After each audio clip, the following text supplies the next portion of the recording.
Sabi nga nila, trust is earned, not given. Pero paano kung ang taong pinagkakatiwalaan mo ay unti-unti na palang gumagawa ng butas sa bangka ninyo? Minsan, ang betrayal ay hindi nagsisimula sa malaking sabog, kundi sa maliliit at tahimik na senyales na binaliwala mo. Welcome back, kaibigan! Sa video na ito ay pag-uusapan natin ang 12 senyales na hindi dapat basta-basta pagkatiwalaan ang isang tao. At gusto mong matutong protektahan ang iyong peace of mind at emosyon, huwag kalimutang i-click ang subscribe at i-hit ang notification bell para lagi kang updated sa ating mga susunod na topics. Una, mahilig mag-spread ng marites, gossipers. Kung kaya niyang ikwento sa iyo ang baho ng ibang tao, asahan mong kaya rin niyang ikwento ang baho mo sa iba. Ang taong walang filter sa sekreto ng iba ay walang katapatan sa iyo. Pangalawa, balimbing, inconsistent loyalty. Ito yung mga tao na kampi sa iyo kapag kaharap ka, pero kapag kausap ang kaaway mo, kampi rin sila roon. Ang taong walang paninindigan sa pagkakaibigan ay delikadong pagkatiwalaan. Pangatlo, paawa effect, victim mentality. Sila yung mga tao na sa bawat kwento nila, sila lagi ang inaapi. Hindi nila kayang aminin ang sarili nilang pagkakamali. Kapag ang isang tao ay laging biktima, darating ang araw na ikaw naman ang gagawin nilang kontrabida sa kwento nila. Pang-apat, mahilig magsinungaling sa maliit na bagay. Papunta na ako, pero kagigising lang pala. Kung kaya nilang magsinungaling sa maliliit at walang kwentang bagay, mas madali para sa kanila ang magsinungaling sa malalaking usapin. Panglima, nagpapakita lang kapag may kailangan, opportunists. Kilala mo ito. Invisible sila kapag okay ang buhay mo, pero biglang nagiging best friend mo kapag may kailangan silang pabor, pera o koneksyon. Ang tiwala ay base sa consistency, hindi sa convenience. Pang-anim, ang walang respeto sa boundaries. Sinabi mo nang huwag mong ipagsabi, pero ginawa pa rin. O kaya naman, kahit alam nilang busy ka, pipilitin ka pa rin sa gusto nila. Ang taong hindi kayang irespeto ang no mo ay hindi rerespetuhin ang tiwala mo.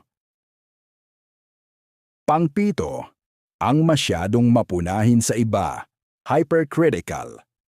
Pansinin mo kung paano nila tratuhin ang mga waiter o mga taong mababa ang posisyon sa kanila. Ang tunay na karakter ng tao ay nakikita sa kung paano niya tratuhin ang mga taong wala namang maibibigay na pakinabang sa kanya. Pang-walo, ang nangangako. Pero laging napapako. Ang tiwala ay nabubuo sa gawa, hindi sa salita. Kung ang isang tao ay puro pangako, pero laging paliwanag ang ending, senyales iyan na hindi prioridad ang integridad niya sa iyo. Pang-siyam, ang green-eyed monster, inggitero, gitera. Hindi sila masaya para sa success mo. Mapapansin mo ang backhanded compliments gaya ng, "Congrats ha, buti ka pa kahit hindi ka naman masyadong nag-effort na kuha mo." Ang taong inggit sa iyo ay madaling makagawa ng paraan para hilahin ka pababa. Pang-sampo, ang masyadong perfect, the mask. Maging maingat sa mga taong parang walang kapintasan o masyadong mapapel na mabait. Minsan, Ang sobrang tamis na salita ay ginagamit para itago ang mapait na intensyon. Ang taong totoo ay marunong magpakita ng kahinaan. 11. Pabago-bago ang kwento, inconsistency. Ang katotohanan ay hindi nagbabago, pero ang kasinungalingan ay laging may update. Kung mapapansin mong paiba-iba ang detalye ng mga kwento nila o laging may butas, malamang ay gumagawa lang sila ng sarili nilang bersyon ng realidad. 12. Hindi sila marunong umamin ng pagkakamali. Laging may ibang sinisisi. Ang taong hindi kayang humarap sa sariling pagkakamali ay hindi rin kayang maging tapat sa iyo. Paalala kaibigan, ang mga senyales na ito ay gabay lamang para maging mapanuri tayo. Hindi ibig sabihin na dapat na nating i-cut off agad ang lahat. Pero ito ay paalala na magtira ng puwang para sa sarili at huwag ibigay ang 100% na tiwala ng mabilisan. Ang tiwala ay parang salamin. Kapag buo, malinaw mong nakikita ang lahat. Pero kapag nabasag na, kahit anong pilit mong idikit muli ang mga piraso, hinding-hindi na mawawala ang mga lamat. Maaaring mabuo mo uli, pero hindi na ito tulad ng dati. Ngayon, bawat tingin mo may paalala na ng sakit. Kung nakatulong sa iyo ang video na ito, paki-like at i-share mo na rin sa mga kaibigan mo para maging aware din sila at pakipindot na rin ang subscribe button para sa susunod nating topics. Maraming salamat sa panonood at hanggang sa susunod na kwentuhan. Stay wise and stay safe.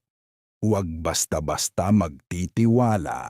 Kilalanin muna ang gawa bago maniwala sa salita.